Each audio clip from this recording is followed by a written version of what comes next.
இரவல் தந்தவன் கேட்கின்றான், அதை இல்லை என்றால் அவன் விடுவானா? உறவை சொல்லி அழுவதனாலே உயிரை மீண்டும் தருவானா? கூக்குரலாலே கிடைக்காது, இது கோட்டுக்கு போனால் ஜெயிக்காது, அந்த கோட்டையில் நுழைந்தால் திரும்பாது.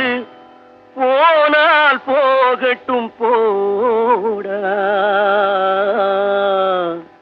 போனால் போகட்டும் போடா. இந்த பூமியில் நிலையாய் வாழ்ந்தவர் யாரடா? போனால் போகட்டும் போடா.